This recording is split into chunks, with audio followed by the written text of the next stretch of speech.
नमस्कार दोस्तों, astro clinic में आपका स्वागत है। आज हम लोग बात करने जा रहे हैं मेष लगन राशि वालों के लिए जुलाई का महीना क्या लेके आ रहा है। दोस्तों, मेरे चैनल पे एस्ट्रोलॉजी सीखने की प्लेलिस्ट है। मैं तकरीबन 100 से ज़्यादा वीडियोस बना चुका हूँ। अगर आप एस्ट्रोलॉजी सीखना चाहते हैं तो एक एक करके वो सारे वीडियोस देख सकते हैं। दूसरा, अगर आपका एस्ट्रोलॉजी में इंटरेस्ट है फेमस पर्सनैलिटीज़ की कुंडली जानने के बारे में, तो उसकी भी प्लेलिस्ट मेरे चैनल पे उपलब्ध है। और महीना कैसे जाएगा ये तो मैं आपको बताता ही हूँ। और ये जो जानकारी आपको देता हूँ ये बेहद सामान्य आधार पे होती है। अगर आपकी विशेष परिस्थिति है तो दिए गए नंबर पे संपर्क करके अपनी कुंडली का विश्लेषण ज़रूर करवाएं। चलिए शुरू करते हैं। दोस्तों, आपके रूलिंग प्लैनेट बन जाते हैं मंगल देव। मंगल देव जो कि जिनको कि ग्रहों का सेनापति का दर्जा प्राप्त है, और ये चलायमान है आपके 5th हाउस में। लगन का मालिक पंचम में गया हो तो लगन त्रिकोण राजयोग बन जाता है, और वो भी सिंह राशि अपनी मित्र राशि में। सिंह राशि एक फायर की राशि है और मंगल और जो केतु दोनों विराजमान हैं ये भी फायर के कारक हैं। महीना स्टार्ट होने पे मंगल तकरीबन 13 डिग्री के हैं और केतु से तकरीबन आप कह सकते हैं 14 डिग्री परे हैं। जैसे जैसे अब महीना आगे बढ़ेगा और जब तक मंगल राशि परिवर्तन नहीं कर जाते, यानी 28 तारीख तक, तो आपकी कुंडली में पंचम स्थान में फायर एलिमेंट काफ़ी एक्टिवेटेड है।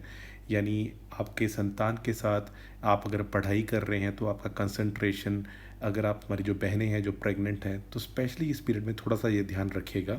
लेकिन धन के मामले में अच्छा है। अगर आप गुप्त साधना करना चाहते हैं उसके लिए भी अच्छा है। यानी पैसे का मामला, विदेश संबंधित चीज़ें, ये सारी अच्छी हैं। लेकिन फायर एलिमेंट की वजह से आप अपने संतान पक्ष, या कुछ आप ऐसा सोचें कि मैं एकदम से कहीं इन्वेस्ट कर दूं, कोई आपको बोल दे यहाँ पे कोई बड़ा प्रोजेक्ट आ रहा है, यहाँ से अभी मेट्रो निकलेगी, ये सारी चीज़ों में आप बहुत सोच समझ के काम करें क्योंकि मंगल भूमि के भी कारक होते हैं। दोस्तों, मंगल के बाद आगे बढ़ते हैं और बात करते हैं आपके नेक्स्ट इंपॉर्टेंट प्लैनेट की, जो बन जाते हैं सूर्यदेव। सूर्यदेव हर महीने राशि परिवर्तन करते हैं और इस महीने 14 तारीख को वो आपके 3rd हाउस से निकल के 4th हाउस में आ जाएंगे। यहाँ पे ये होंगे जल की राशि में, तो आप कह सकते हैं कि मित्र की राशि है, लेकिन फिर भी सूर्य गर्म प्लैनेट पानी की राशि में जा रहे हैं तो थोड़ा सा वीक तो होंगे। क्योंकि ये आपके 5th हाउस के मालिक हैं तो यहाँ पर भी आपको संतान संबंधित थोड़ा सा ध्यान रखना ज़रूरी पड़ जाता है। और सूर्य एक हॉट प्लैनेट है, 4th हाउस में आते हैं तो घर का वातावरण, ईगो इश्यूज़, ये सारी चीज़ें हो सकती हैं। लेकिन नौकरी के लिए अच्छा है। अगर आप सरकारी नौकरी कर रहे हैं उनके लिए अच्छा है। बस घर का वातावरण थोड़ा सा अच्छा बना के रखें और संतान पक्ष का ज़रूर ध्यान रख के चलें। शुरू के जो 14 दिन हैं ये सूर्य आपको कुछ विशेष अच्छी उपलब्धि करा सकते हैं। नौकरी में आपके संतान के लिए कोई अच्छी उपलब्धि करा देना, long distance, short distance travel करवाना, पैसे के मामले में, ये सारी चीज़ों में शुरू के 14 दिन जो हैं वो आपके लिए कंपैरेटिवली ज़्यादा अच्छे हैं। दोस्तों, आगे बढ़ते हैं, बात करते हैं आपके नेक्स्ट इंपॉर्टेंट प्लैनेट की, जो हैं गुरुदेव। अब गुरुदेव आपके बैठे हुए हैं 3rd हाउस में, सूर्य के साथ रहेंगे तो 6 तारीख तक तो ये वैसे भी अस्त रहेंगे, लेकिन उसके बाद पूरा ही महीना ये उदय अवस्था में रहेंगे। गुरु का 3rd हाउस में बैठना एक एवरेज आप मान सकते हैं, क्योंकि एक तो ये इनके लिए सम राशि है, बुध की राशि। दूसरा, गुरु का काम होता है औरों को ज्ञान देने का, टीच करने का, और ये घर है साहस पराक्रम का। यहाँ के कारक मंगल हैं, तो गुरु यहाँ पे कोई बहुत ज़्यादा कंफर्टेबल फील नहीं करते। लेकिन गुरु की जो दृष्टियाँ हैं वो बहुत अच्छी हैं। एक दृष्टि तो पड़ेगी 7th हाउस पे, तो वैवाहिक जीवन को अच्छा करवाएंगे। कोई भी मनमुटाव पहले से चल रहा था उसमें दूरियां जो हैं वो कम होगी। जो हमारे मित्र मैरिज करना चाहते थे तो गुरु की दृष्टि की वजह से मैरिज का भी योग बनेगा। और गुरु की दृष्टि 9th हाउस से पड़ेगी तो आपको भाग्य का साथ मिलेगा। लॉन्ग डिस्टेंस ट्रैवल आप कर सकते हो।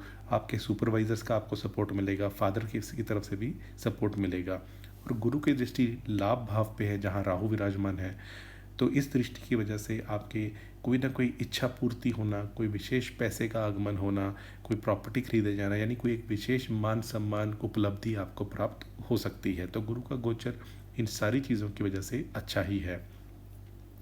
गुरु क्योंकि राहु के नक्षत्र में है तो ये जो भी चीज़ें होंगी ये अचानक भी हो सकती हैं, ऐसा आप कह सकते हैं। दोस्तों, आगे बढ़ेंगे, बात करेंगे आपके नेक्स्ट प्लैनेट की, जो बन जाते हैं चंद्रदेव। अब चंद्रदेव बहुत फास्ट राशि परिवर्तन करते हैं। महीने के शुरू में तो रहेंगे 5th हाउस में, फिर ये घूमते रहेंगे। जब भी ये चौथे, 8वें, 12वें में हों वो दिन अच्छे नहीं माने जाते। तो ये दिन होंगे 24, 25, 6, 7, 8 और 16, 17। इन दिनों में थोड़ा आप बाहर का खाना अवॉइड करें, व्हीकल सावधानी से चलाएं, किसी से अननेसेसरी उलझे ना, और अगर हो सके तो दूध, दही, चीनी, चावल का दान कर दें या किसी गरीब को पानी की बोतल दे दें, तो ये अच्छा ही रहेगा। इन दिनों में आप थोड़ी माता पक्ष की भी हेल्थ का ध्यान बना के रखें, क्योंकि फोर्थ हाउस माता के लिए होता है, और फोर्थ हाउस का मालिक जब जब 8वें में जाएगा, 12वें में जाएगा, तो मदर के साथ भी कुछ हेल्थ रिलेटेड प्रॉब्लम्स हो सकती हैं। दोस्तों आगे बढ़ते हैं, बात करते हैं बुध देव की। अब बुध देव जो हैं इस कुंडली में कारक तो नहीं होते, क्योंकि मंगल और बुध की आपस में बनती नहीं है, लेकिन फिर भी आपके थर्ड हाउस और सिक्स्थ हाउस के मालिक हैं, और बुध व्यापार के कारक हैं। बिजनेस, व्यापार, बुद्धि से किए हुए काम, मैथमेटिक्स, अकाउंटिंग, फाइनेंस, इन सारे क्षेत्रों पे बुध का अधिकार है।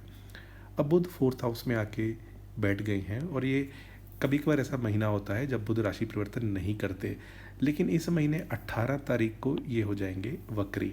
अब वक्री होके यानी वो पिछले घर का भी रिजल्ट देना शुरू कर देंगे, जो उनका अपना ही घर है। तो अगर आपके छोटे भाई बहन से संबंध कुछ ख़राब हो गए थे या उनके साथ बातचीत बंद हो गई थी, तो ये वक्री काल में आप उनके साथ अपने रिलेशनशिप थोड़े बेटर करने की कोशिश ज़रूर करेंगे। वहीं अगर आपकी नौकरी में आपको लग रहा था मुझे भाग्य का साथ नहीं मिल रहा, या मैं प्रयत्न तो बहुत कर रहा हूँ लेकिन काम सिरे नहीं चढ़ रहे, तो बुध का ये वक्री काल आपकी वो चीज़ें भी करवाएगा। अगर आप ऋण लेना चाहते थे, लोन लेना चाहते थे, तो उसकी सुविधा भी बुध का वक्री काल करवा सकता है। दोस्तों बात करते हैं शुक्रदेव की। शुक्रदेव इस कुंडली में सेकंड हाउस के मालिक हैं, सेवन्थ हाउस के मालिक हैं, और बैठे ही सेकंड हाउस में हैं। और शुक्रदेव 25 तारीख को राशि परिवर्तन करके थर्ड हाउस में आ जाएंगे।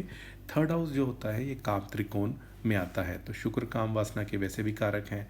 तो इस पीरियड में आपके अंदर जो मंगल की वजह से ऊर्जा बढ़ी हुई है, महीने के आखिरी के जो 6 दिन हैं उनमें थोड़ा सा आपके अंदर टेंडेंसी होगी, या कोई आपके नेबर्स हैं, कई बार होता है कि आप कहीं पढ़ने के लिए गए, पेइंग गेस्ट रह रहे हैं, बगल में ही कोई और रहता है या रहती है, उससे कुछ दोस्ती हो जाती है, तो किसी नेबर के साथ प्रेम संबंध आपका बन सकता है। अगर आप ऑलरेडी मैरिड हैं तो इन चीज़ों से आप वैसी दूरी बना के रखिए, लेकिन फिर भी शुक्र का सेकंड हाउस में बैठना धन के मामले में पूरा ही महीना अच्छा है। धन आगमन होगा, धन के स्तोत्र बढ़ेंगे, पैसा आएगा, परिवार में पैसा आएगा, और महीने के एंड में 25 तारीख के बाद आपकी यात्राएं शुक्र करवा सकते हैं। और प्रेम संबंध में यानी प्रेम संबंध वो भी पड़ोसियों के साथ, उसकी टेंडेंसी थोड़ी बढ़ा सकते हैं। दोस्तों बात करते हैं आपके नेक्स्ट इंपॉर्टेंट प्लेनेट की, जो बन जाते हैं शनिदेव। शनिदेव भी इस महीने वक्री हो रहे हैं 13 तारीख को। स्पेशली हमारे जो दोस्त जो मेष राशि के हैं, जिनके ऊपर शनि की साढ़े स्टार्ट हुई थी 29 मार्च को, तो उनको अब टेम्परेरी रिलीफ मिलेगा, क्योंकि शनि अब वक्री होके 11th हाउस का भी रिजल्ट देंगे, जो उनका अपना ही घर है। अब शनिदेव या कोई भी प्लेनेट जब वक्री होता है तो उसके रिजल्ट 3 गुना बढ़ जाते हैं। 12वें घर में शनि बैठे हैं, तो आप विदेश में अगर सेटल नहीं हो पा रहे थे, आप बाहर गए, किसी रीज़न से वापस देश में आना पड़ा, फिर गए, फिर वापस आना पड़ा, तो यानी आपका भले ही परमानेंट रेजिडेंस हो गया, पासपोर्ट मिल गया, लेकिन आप सेटल नहीं हो पा रहे थे, तो शनि आपको परमानेंटली सेटलमेंट करवाने का योग बनाएंगे, और वक्री काल में ये और भी ज़्यादा इसमें गति लाएंगे। थोड़ा सा आपको अभी भी अपने संचित धन को निकालना नहीं है, तो उस चीज़ का आपको ध्यान रखना है, क्योंकि शनि की दृष्टि सेकेंड हाउस पे पड़ रही है। लेकिन कोई भी शत्रु आपको परेशान कर रहे थे, उन सब चीज़ों से आपको फ़ायदा मिलेगा। तो शनि का वक्री होना आपके लिए अच्छा रिजल्ट लेके आ रहा है, स्पेशली जो मेष राशि के हैं। जो मेष लगन वाले हैं उनके लिए तो वैसे ही अच्छा है, क्योंकि वक्री होकर पिछले घर का रिजल्ट देंगे, और वो लाभ स्थान है। तो शनि आपकी कोई इच्छा पूर्ति कर सकते हैं। नौकरी में अगर आप अनस्टेबल थे, चीज़ें सही नहीं चल रही थी, तो ये वक्री काल भी आपको नौकरी में स्टेबिलिटी लेके आएगा। दोस्तों यहाँ पे शनि अभी अपने ही नक्षत्र में है, जो और भी अच्छी बात है कि ये ऑल पावरफुल है। राहु और केतु की बात करें, अब राहु आपके 11th हाउस में आके बैठ गए हैं, जो कि इच्छा पूर्ति का घर है, ऊपर से गुरु के नक्षत्र में, जो आपके लिए योग कारक हैं, और गुरु की दृष्टि भी राहु पे है। तो राहु आपकी कोई विशेष इच्छा पूरी करवा सकते हैं, मित्र मंडली से फ़ायदा करा सकते हैं, बड़े भाई बहनों की सपोर्ट आपको मिल सकती है। अगर आप ऐसी फील्ड में जैसे पॉलिटिक्स में है, राजनीति में, या सरकारी नौकरी में है, तो राहु आपको काफ़ी अच्छा रिजल्ट यहाँ पे देगा। राहु यहाँ पे अभी तकरीबन 18 महीने रहेंगे, और ये पीरियड आपके लिए काफ़ी अच्छा रहेगा। और शुरू में तो ये अभी गुरु के ही नक्षत्र में है, तो ये और भी अच्छा आपके लिए रहेगा। बात करें केतुदेव की, केतुदेव आके बैठ गए हैं 5th हाउस में। केतुदेव डिटैचमेंट के कारक हैं, जहाँ भी बैठते हैं इंसान के अंदर उस चीज़ को लेके ये चीज़ डिटैचमेंट होती है कि मुझे वो चीज़ में इतना मज़ा नहीं आ रहा या इंटरेस्ट नहीं आ रहा, तो आपको इस पीरियड में पढ़ाई में अगर आप स्टूडेंट हैं तो आपको कंसंट्रेट करने में केतु थोड़ा दिक्कत करवाएंगे। तो ज़्यादा कदा थोड़े बहुत केतु के उपाय करते रहें तो अच्छा ही रहेगा। अच्छी बात यह है कि यह सूर्य के ही नक्षत्र में है और सूर्य की पोजीशन पहले 14 दिन तो बहुत स्ट्रांग है। तो केतु इस पीरियड में आपको अच्छा रिजल्ट तो ज़रूर देंगे। लेकिन अगर आप स्टूडेंट हैं तो इन आने वाले दिनों में या महीनों में कभी ना कभी जो झंडा होता है जो मंदिर में लगाया जाता है या गुरुद्वारे में, जिसे पताका भी कहते हैं, कुछ और नाम भी हैं उनके, फ्लैग कह लीजिए आपको, कोई ना कोई ऐसा जो रंग जैसे ऑरेंज कलर जो होता है, जो यूजुअली हम देखते हैं, जो धार्मिक लोग जो जो धर्म कार्य में लगे हुए हैं वो लोग पहनते हैं उस कलर को, तो वो झंडा आप दान कर सकते हैं। वो केतु का एक बड़ा अच्छा उपाय रहेगा। इसके अलावा संतान पक्ष से भी आपको इनसेटिस्फेक्शन हो सकती है कि वो सही नहीं कर रहे, अच्छी मेहनत नहीं कर रहे, ध्यान इधर उधर जा रहा है, ये सारी चीज़ें भी आपके मन में आ सकती हैं। लेकिन फिर भी क्योंकि ये है सूर्य के नक्षत्र में, सूर्य अच्छी कंडीशन में है, तो अच्छा रिजल्ट आपको तब भी मिल जाएगा। ओवरऑल हेल्थ की बात की जाए तो जो अंगारक दोष का जो इस महीने ज़्यादा प्रभाव पड़ेगा, क्योंकि मंगल 13 डिग्री के हैं और केतु 27 डिग्री के हैं, तो ये जो अंगारक दोष की वजह से थोड़ा सा आपको अपनी हेल्थ पे ध्यान रखना है। 5th हाउस आपका काफ़ी एक्टिवेटेड है, राहु की भी वहाँ पे दृष्टि है और केतु वहाँ बैठे हैं, मंगल भी वहाँ पे हैं। तो इस पीरियड में आपको कोशिश ये करनी है कि अपने संतान की हेल्थ, अपनी हेल्थ, इस चीज़ का ध्यान बना के रखें। और स्पेशली जो फीमेल्स प्रेग्नेंट हैं तो अपनी प्रेगनेंसी में थोड़ा ध्यान से चलें तो ज़्यादा अच्छा, यानी रेस्ट ज़्यादा करें और इस टाइप की चीज़ें, ट्रैवल वगैरह अवॉइड करें। अगर मैं फैमिली की बात करूँ तो फैमिली के लिए ये पीरियड बहुत अच्छा है। फैमिली में सेलिब्रेशन होना, पैसा आना, घूमने फिरने जाना, कुछ महंगे वस्त्र खरीदना, यानी फूड, फन, फैमिली, फाइनेंस, ये सारी चीज़ें आपकी बहुत अच्छी रहेंगी। तो फैमिली के नज़रिए से यह महीना बहुत अच्छा बना हुआ है। जो लोग स्टूडेंट्स हैं वो कंसंट्रेशन करें, पढ़ाई में मेहनत करें तो आपको अच्छा रिजल्ट मिलेगा। यानी आपका ध्यान बहुत भटकेगा लेकिन फिर भी आप इस चीज़ का ध्यान रखें। जो लोग नौकरी में हैं उनकी उनकी जो चेंजेस अभी पिछले कुछ 2 महीने से स्टार्ट हुई थी उसमें अब थोड़ी स्टेबिलिटी आने लग जाएगी, यानी उनकी चीज़ें थोड़ी बेटर होंगी नौकरी में। दोस्तों बात करते हैं जो लोग प्रेम संबंध में हैं, तो अक्सर जब भी शुक्र और चंद्रमा की युति या प्रतियुति होती है तो वो डेट्स अच्छी होती हैं डेटिंग के लिए। तो ये डेट्स बनेंगी 6, 7 और 8 और 20, 21। इन डेट्स में शुक्र और चंद्रमा या तो साथ में होंगे या दृष्टि संबंध बनाएंगे, तो इन डेट्स पे आप डेटिंग पे जा सकते हैं। जो लोग वैसे प्रेम संबंध में हैं तो 5th हाउस में मंगल और केतु के होने की वजह से लड़ाई झगड़ा होना, ईगो प्रॉब्लम होना, कुछ उल्टा सीधा बोल देना, ऐसी चीज़ें हो सकती हैं, तो थोड़ा वो ध्यान रखिएगा। अगर आप और मैरिज के लिए प्लान कर रहे थे तो गुरु की पंचम दृष्टि पड़ना सप्तम स्थान पे और फिर महीने के एंड में शुक्र का यहीं आ जाना, तो मैरिज होना, मैरिज में भाग्य उदय का योग बनना, ऐसा योग बन रहा है। तो आप कुंडली विश्लेषण करा के कितने पॉइंट्स बन रहे हैं सिर्फ ये चीज़ मत देखिए, वहाँ पे नाड़ी, भकूत, मैत्री, बहुत सारी चीज़ें देखनी होती हैं। इवन आप दोनों के लगन क्या है, राशियाँ क्या है, नवांश दोनों के क्या है, मैच हो रहे हैं नहीं हो रहे, और दोनों चार्ट एक के ऊपर रखे जाएँ तो क्या रिजल्ट मिलता है। तो आप कुंडली विश्लेषण ज़रूर कराएं, अदरवाइज़ मैरिज तो हो जाती है लेकिन वो निभाना अलग बात है। अगर मैं स्पाउस की बात करूं तो स्पाउस के लिए मैं ये कहूँगा कि उनकी इस महीने थोड़ा सा तो वो हेल्थ पे ध्यान रखें, लेकिन उनकी गुप्त साधनाएं हो सकती हैं। उनके शत्रु उनको परेशान नहीं करेंगे। अगर शत्रु परेशान कर रहे थे, लोन की दिक्कतें थी, वो चुका पाएंगे। और उनके भी ट्रैवल्स होना, लॉन्ग डिस्टेंस ट्रैवल्स होना वो हो सकते हैं। अगर वो सरकारी नौकरी में है तो 14 तारीख के बाद उनको विशेष लाभ नौकरी में प्राप्त होगा।